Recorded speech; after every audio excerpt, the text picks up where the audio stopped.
Então, assim, vamos lá, boa noite, espero que vocês estejam bem, todo mundo aí, tudo tranquilo, tudo na paz, espero que vocês estejam bem aí, boa semana para todo mundo, tá? Então, assim, ó, o que acontece? Vocês viram aí desse horário novo, né, que vai ter uma mudança aí nos horários e tudo mais. Hoje, no caso, a aula era para ser cananca, mas ela teve um problema aí e tudo mais, um problema particular e tudo mais, e daí eu estou substituindo ela hoje, tá? Mas a aula era para ser nesse horário aí, era para ser biologia, mas ela teve um probleminha pessoal, e daí por esse motivo vocês estão tendo aula comigo agora, beleza? Esse horário, tá? Então a nossa aula aí é das 19, é das 16, das 19h45 até as 21h15. Beleza, gente? E a gente vai falar lá sobre História A, aula 8. História A, aula 8. As Cruzadas e também sobre o islamismo. As Cruzadas e islamismo. E daí semana que vem, eu preferi fazer nessa sequência, tá, gente? Para não deixar vocês tão confusos assim. Primeiro história A, depois história B e daí história C, que é a história do Brasil. Tudo nessa sequência por apostila. Senão fica muito confuso na hora de estudar, né? Então vamos matar essa apostila de história A e daí semana que vem a gente começa com história B, que a princípio é um conteúdo mais acessível, no sentido que vocês aí do terceiro ano provavelmente estão vendo ou já viram. Que a gente vai começar a falar sobre a Primeira Guerra Mundial e também Revolução Russa na história B. Então é algo bem próximo de vocês. Então vamos falar um pouquinho lá sobre história A. A de amor, B de baixinho. Então, beleza, gente. Beleza. Bora lá, então. Cara, se vocês tiverem algum tipo de pergunta, por favor, me façam. Qualquer tipo de pergunta que vocês tiverem, me façam. Se você quiser uma receita de bolo, eu posso te passar no final da aula também. Tá bom? Então vamos lá. Vamos falar um pouquinho sobre a civilização árabe e as cruzadas. Cara, primeiro de tudo, vamos comentar um pouquinho sobre o islamismo, a civilização árabe lá, gente. Conteúdo aí que volta e meia cai em vestibulares. Esse local aqui, algum de vocês conhece? Já viu esse local aqui? É que a única, a única mesquita que nós temos em Curitiba, tá? A princípio, a única mesquita que nós temos aqui em Curitiba, que é ali no Largo da Ordem. É a única mesquita que nós temos em Curitiba e é ali no Largo da Ordem. Beleza? Então vamos lá. Para a gente começar a falar de islamismo, sobre o Islã e tudo mais, primeiro de tudo, a gente precisa lembrar quem eram esses caras. O que é a Arábia lá? Quem eram esses povos que viviam nessa região? Porque o islamismo ele vai surgir com o Maomé. Mas antes mesmo do Islã, existe um povo. E uma coisa muito importante que a gente precisa falar, gente, para vocês aí é um detalhe que assim, que ele é muito importante de ser comentado para você não esquecer disso. Todo árabe é muçulmano? Parece uma pergunta aleatória, né? Todo árabe, ele é muçulmano? Na verdade, não, gente. Árabe é o cara que vive naquela região. Então a questão do árabe é a localização geográfica, aonde ele se encontra. Então quando alguém fala assim, todo árabe é muçulmano, na verdade não. Árabe é o cara que vive naquela região da Arábia. Naquela região vivem judeus, vivem cristãos e vivem muçulmanos. Então, todo o árabe é muçulmano? Não. E todo muçulmano é árabe? Muito menos.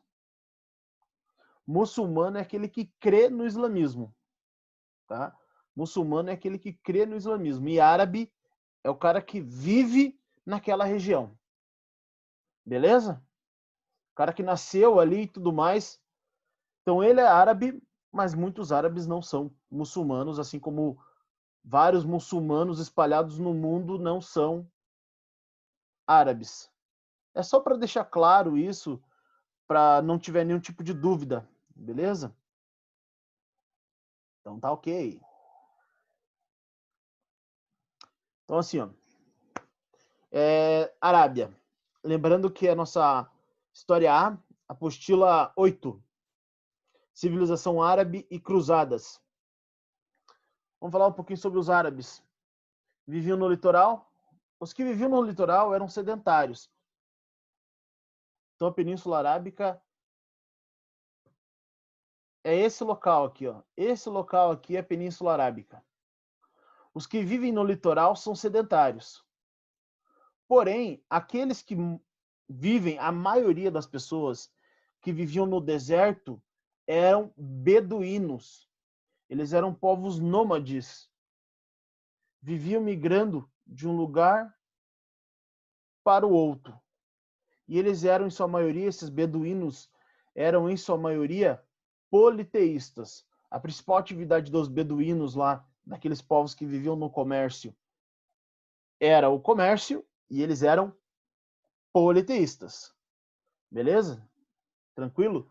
Lembrando que eu estou falando beduíno, não estou falando babuíno, beduíno. A principal cidade da Península Arábica no século V era Meca. A principal cidade da Península Arábica no século V, lá, gente, era a cidade de Meca.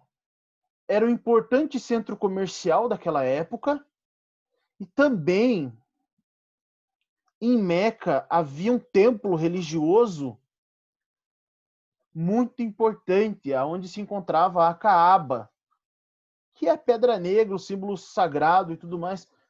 Atualmente é o símbolo sagrado do Islã, porém nem sempre foi assim, tá? Nem sempre foi desse jeito aí que a gente está falando, tá?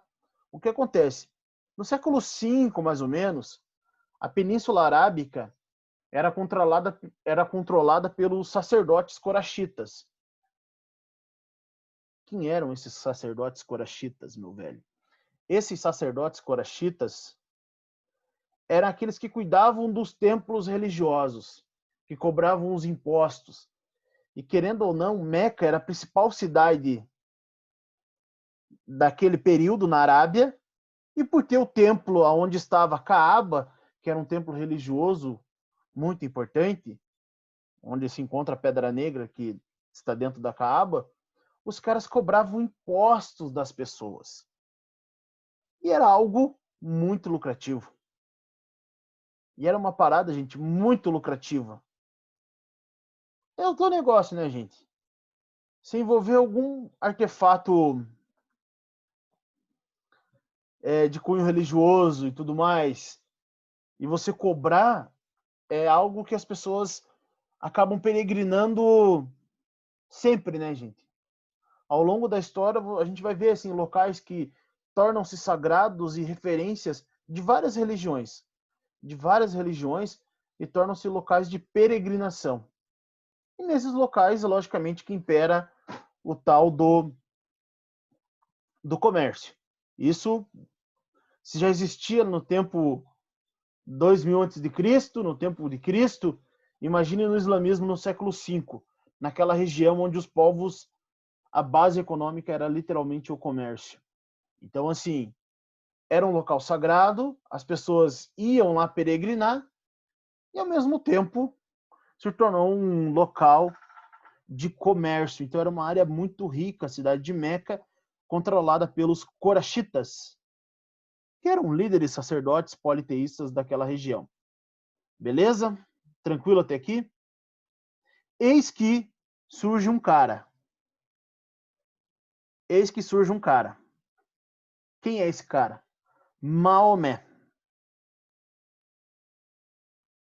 Maomé, segundo a tradição lá, segundo o pensamento islâmico, Maomé, ele com 40 anos, ele é um líder comercial ali, daquela região ali de Meca, tá?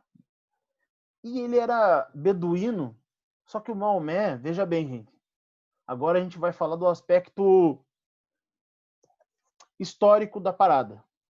Agora a gente vai falar do aspecto histórico e depois do mito, tá? O aspecto histórico. Maomé, ele fazia comércio. Ele era um comerciante. Ele não sabia escrever. Porém, ele ouvia muitas histórias sobre Jesus, sobre Abraão e sobre Moisés. Então, líderes do judaísmo e do cristianismo. Ambas religiões ambas as religiões monoteístas, né? Tanto o cristianismo quanto o judaísmo eram religiões monoteístas e Maomé ouvia-se muito daquelas histórias. E além de ouvir aquilo, ele percebeu que aqueles povos eram muito ligados à sua fé. Tanto os judeus quanto os cristãos eram muito ligados à sua fé. E é aquela parada, não sei se já aconteceu com vocês, assim, que você, quando está pensando o dia inteiro numa coisa, o dia inteiro você está pensando numa parada, e daí você vai dormir, você sonha com aquilo. Não sei se já aconteceu com vocês isso também. Que você está o dia inteiro pensando em algo que te contaram, alguma coisa assim, e você fica matutando aquilo, você fica pensando naquilo, e daí você vai dormir, você chega a sonhar com o que lhe disseram. No caso do Maomé, segundo a tradição agora, ele foi descansar no alto de uma montanha, e quando ele pegou no sono, o arcanjo Gabriel veio até ele e recitou para Maomé alguns versos, pequenos versos. O anjo Gabriel apareceu para Maomé, segundo a tradição islâmica, e recitou para Maomé alguns versos. 6.232 versos. O arcanjo Gabriel recitou, durante o sonho de Maomé, 6.232 versos, sendo o principal deles a revelação divina. Alá é Deus e Maomé é o seu profeta. A partir desse momento, Maomé acorda, assim, segundo a lenda, né? Acorda assim, fica, nossa, meu, que sonho foi esse, cara? De onde surgiu aquele anjo falando comigo, recitando aquele monte de verso? Quem é Alá? No início ele meio que ficou descrente. Eis que ele pegou no sono novamente, o arcanjo Gabriel apareceu para ele e falou novamente: Alá é seu Deus e Maomé é seu profeta. A partir desse momento, Maomé passa a pregar uma nova religião na Arábia. E ele passa a pregar uma religião monoteísta. Lembrando que na Arábia, gente, os sacerdotes coraxitas eram politeístas. Era a crença em vários deuses. E daí surge Maomé e começa a falar para a galera assim, ó: me sigam, que eu sou o profeta, e eu vou indicar para vocês a salvação através dos ensinamentos de Alá. E ele começa a pregar uma nova religião, uma religião monoteísta, baseando os mesmos princípios cristãos e judeus, porém com uma identidade proposta pelo Maomé através da fé. Outra coisa importante, Maomé, ele não pedia nada em troca das pessoas. Maomé não pedia nada em troca das pessoas. E é lógico que começou a aumentar cada vez mais o número de seguidores de Maomé, correto? Os seguidores de Maomé começam a crescer cada vez mais, porque ele é um líder religioso que está falando que você não precisa pagar nenhum tipo de imposto e sua fé vai te salvar. Os mais pobres começaram a aceitar essa ideia. Muito parecido com qual outro líder religioso que começou a pregar também dessa maneira nos templos judeus. Se você pensou Jesus, você não está errado. Maomé, ele passa a pregar nos locais públicos e nos templos dos coraxitas. E assim como aconteceu com Jesus, Maomé começa a ser perseguido. Maomé passa a ser perseguido pelas suas ideias e ele tem que vazar. Ele tem que fugir de Meca. Ele tem que fugir de Meca. Lembrando, as ideias ele já tinha lançado, mas ele teve que fugir dali, senão ele ia acabar morrendo. E ele vai para uma nova cidade chamada Iatrebe. Essa fuga, gente, de Maomé, de Meca, essa fuga de Maomé de Meca para Iatrebe tem um nome. Anote esse nome aí, ou marque aí na apostila, onde está escrito esse nome, chamado Égira. É um dos principais marcos, assim, dos islâmicos. O que foi a Égira? A Égira, nada mais, nada menos do que a fuga de Maomé de Meca para Iatrebe, no ano de 622. E essa fuga representou o início do calendário islâmico.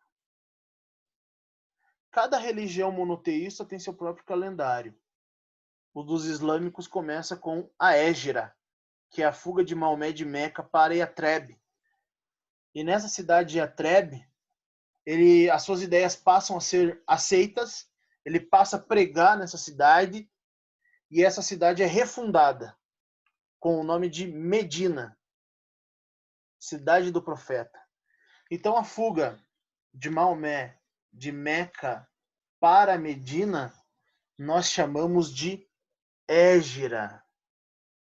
E a Égira marca o início do calendário islâmico, lá no ano de 622. Beleza?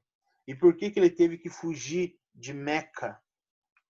Porque suas ideias estavam em conflito com os interesses dos coraxitas. Beleza, gente? Tranquilo até aqui? Tudo de boa? Logo depois lá, gente, vamos retomar aí essa ideia. Maomé, ele fica 7 anos na cidade de Iatrebe, ele domina a cidade de Iatrebe, que torna-se Medina, e ele volta para Meca com um exército centralizado, baseado na fé, e eles acabam fazendo um acordo com os coraxitas. Os coraxitas passam a aceitar Maomé. E Meca, de cidade politeísta, passa a ser uma cidade monoteísta. Só que Maomé, ele deixa como local sagrado Caaba. Então a Caaba, lá, aquele templo, que era um templo pagão, politeísta, passa a ser um templo islâmico. E é um dos principais símbolos do islamismo até os dias de hoje. Então, assim, a ideia do islamismo é baseado muito na fé, na expansão territorial, e isso foi proposto por Maomé. Maomé, ele não escreveu nada, tá, gente? Em vida, Em vida, Maomé não escreveu nada. Nossa, professor, não está parecendo um cara? É, parece um personagem religioso muito conhecido do cristianismo, né? Que também, durante suas pregações, não deixou nada escrito. E quando Maomé morreu, lá em 632, ele não deixou nenhum tipo de substituto no lugar dele. E eis que surgiram seus discípulos, os califas, que são os discípulos do profeta, que passam a governar. E o primeiro grande discípulo de Maomé foi Abu Bakr. E foi esse cara, Abu Bakr, era ele que escreveu. Ele escreveu, as ideias não são dele. Ele anotava tudo que o Maomé falava, ele anotava. Sacou, gente? Tudo que o Maomé falava, esse Abu Bakr, deixa eu anotar aqui, dá para repetir? Ele anotava tudo que o Maomé falava. E qual foi a importância disso? Porque a fala de Maomé registrada em um livro tornou-se o principal livro dos árabes, que no caso é o Alcorão. O principal livro dos árabes é o Alcorão. E eu assim, gente, e você para e pensa, professor, esse livro Alcorão, ele é fácil de achar esse livro? Cara, ele é fácil de ser encontrado, ele não tem custo, mas onde que eu pego esse livro, então, se eu quiser ler o Alcorão? Se você for um dia, quando essa quarentoga aí, esse coronga for passar logo,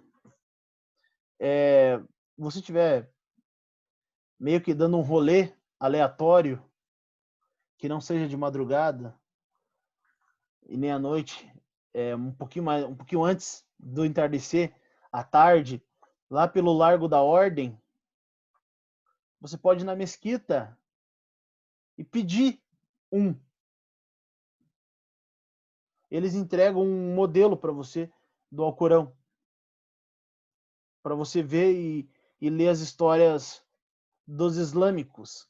E daí quando você pega esse livro do Alcorão, você vai ver o seguinte, que nesse livro tem narrativas do judaísmo e também no Alcorão tem passagens de Jesus lá.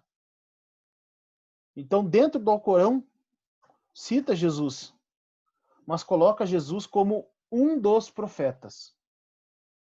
O Alcorão coloca Jesus como um dos profetas. O último dos profetas, segundo o Alcorão, é o tal do Mohammed, no caso, Maomé. Então, no Alcorão, que é o livro sagrado dos islâmicos, cita Jesus, cita Abraão, cita Moisés, líderes do judaísmo e do cristianismo, porém, coloca esses personagens como profetas, sendo o último dos profetas, Maomé. Beleza? Só para título de curiosidade pra gente, tá? Agora vamos retomar lá. Ocorreram vários e vários califados depois da morte de Maomé, e foram esses califados aqui. Se você quiser tirar uma foto disso aqui, ou melhor, gente, eu posso enviar para vocês esses slides também, sem problema nenhum, tá? Então vamos continuar aqui rapidinho. Vamos continuar aqui rapidinho. Esses califados, o Rishidun, o Omíada e o dos Abássidas, foram os califados que governaram e expandiram o islamismo depois da morte de Maomé. O primeiro califado foi o califado Rishidun. Bum, bum, bum, califado Rishidun. Bum, bum, bum, califado Rishidun. Pegaram essa referência, gente?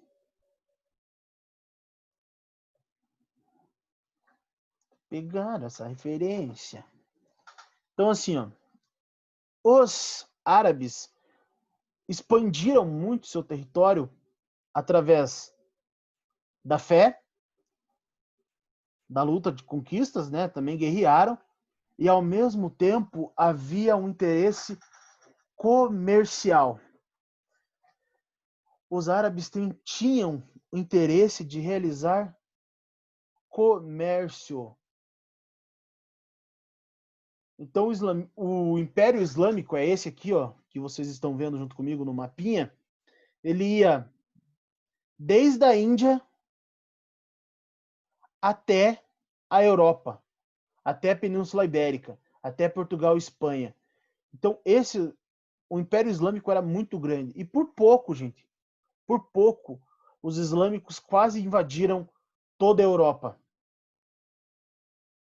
Só não invadiram lá devido às batalhas que tiveram com Carlos Martel, que foi financiado pela Igreja Católica, assim, e daí a Igreja deu uma contida nos muçulmanos. Mas eles ficaram aqui no que hoje é a Espanha até o século X. Então, até o século X, o que hoje é Portugal e Espanha pertenciam aos islâmicos. Beleza, gente? Mas eles dominaram todo o Oriente Médio, o norte da África, a Península Arábica, até a Índia, Constantinopla. Belezura, gente. E aí, já jantaram? Já jantaram, gente? De boa? Se eu falar para vocês o que minha esposa está comendo agora, vocês não acreditam. E ela veio aqui abrir a porta só para me mostrar, gente. É inadmissível isso, eu sei, gente. É difícil. Mas só para me cutucar, entendeu? Então, assim, ó. Quais as principais características desse comércio e dessa expansão árabe? Quais as principais características dessa expansão árabe?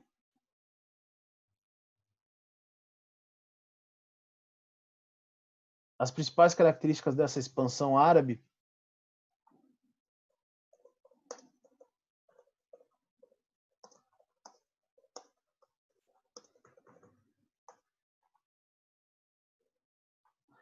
as principais características dessa expansão árabe é o comércio, que passa a ser a principal atividade, fabricação de tecidos, cerâmicas e difusão de inúmeras inovações. E também o controle de várias rotas de navegação.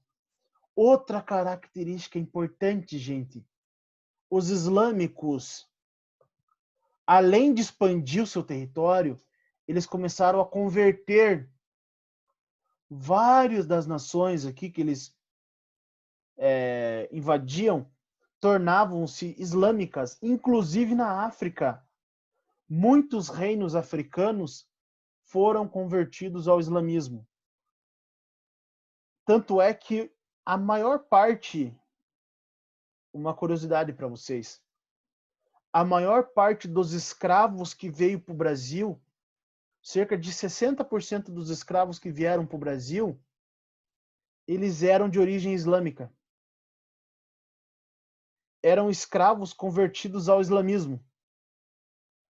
Um dos principais grupos de escravizados africanos que veio para o Brasil durante o período colonial e império já era convertido lá ao islamismo. Tanto é que eles até se revoltaram no Brasil, pois esses escravos eles desejavam pregar sua fé e no Brasil não era permitido. Gerou até uma revolta chamada Revolta dos Malês. Os malês eram escravos que vieram para o Brasil de origem africana, porém, esses malês, eles já eram convertidos ao islamismo. E aqui no nosso país, enquanto escravizados, eles tentavam professar sua fé. convertidos ao Islã, e é lógico, a Igreja Católica pertencente aqui, que dominava aqui, meio que falou, não, quase isso. Se fosse também seria bom, gente. Pouco mortadela. Eu não vou falar o que eu tô tomando também, porque semana passada eu falei e teve alguém que falou assim, teu rim agradece, professor. Teu rim agradece. Então hoje eu não vou falar o que eu tô tomando aqui, senão alguém pode falar, teu rim agradece. Então assim, ó, gente, retomando lá, a gente vai ver mais pra frente, e essa é uma curiosidade, de várias revoltas que surgiram durante o Brasil Império, e uma delas foi a revolta dos malês, escravos africanos que no nosso país eram de origem islâmica, beleza? A gente acha e acredita, assim, muitas pessoas que não, ou leem de maneira superficial, pensam que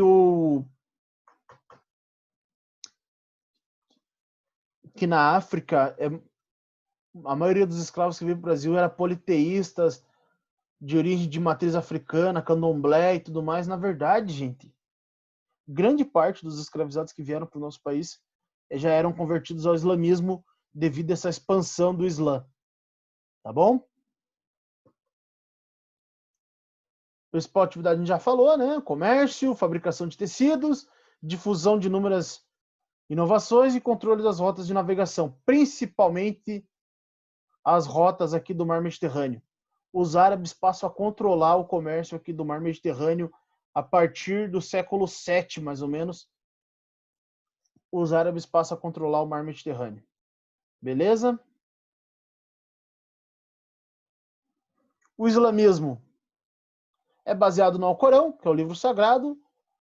Alá é o Deus, né, principal, monoteísta. Os islâmicos se baseiam em 5 princípios básicos.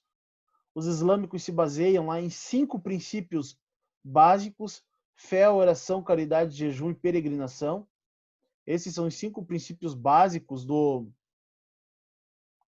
Islã. E, cara, agora sim vem a parte que cabe a gente estudar e ter um cuidado maior, tá? Porque o que acontece? Lembra que eu falei para vocês que o Maomé, ele não deixou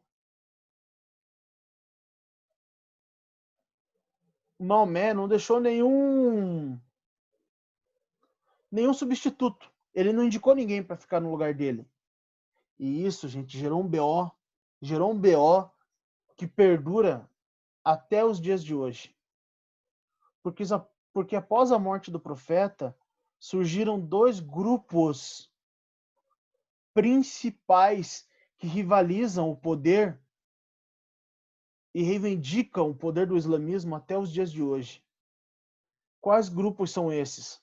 Os xiitas e os sunitas. Quem são os xiitas? Os xiitas eram os seguidores de Ali. Ali era o sobrinho de Maomé. Ali era o sobrinho de Maomé. E esses caras até hoje acreditam que quem deve governar o Egito, o Egito não, desculpa, gente. Quem deve governar o islamismo é aqueles que têm herança hereditária. Aqueles que são parentes de Maomé devem governar o Egito. O Egito, de novo, eu falei Egito, gente. O islamismo. Os xiitas acreditam que aqueles que têm o sangue de Maomé lá, o traço hereditário, devem governar o islamismo. E é lógico que eles são uma minoria atualmente. E os sunitas, eles são a maioria. Até os dias de hoje, os sunitas, eles são a maioria e eles acreditam que qualquer pessoa que siga a Suna, que é um livro de costumes islâmicos, que contém ações do profeta Maomé, podem governar. Então, até os dias de hoje, a maior parte das guerras que ocorrem no Oriente Médio são, em grande medida, por parte dos sunitas versus os xiitas, que criam grupos extremistas chamados grupos fundamentalistas. Anota bem essa palavra. Grupos fundamentalistas. O que são grupos fundamentalistas? São grupos religiosos que são muito extremos e radicais. Eles levam a sua crença a um nível muito elevado, que chega ao extremismo. E desse extremismo surgem lá os grupos terroristas, dos quais a gente vê atualmente, tá? Então, uma curiosidade para vocês aí, o que eu acho que vir a cair em vestibulares atualmente é essa questão aí dos xiitas e sunitas. Os xiitas são a minoria que desejam o poder do islamismo por acreditarem que tem o sangue de Maomé, e os sunitas, a maioria que segue os costumes, e ambos os grupos têm grupos fundamentalistas lá e tudo mais. E um desses grupos fundamentalistas é a Al-Qaeda.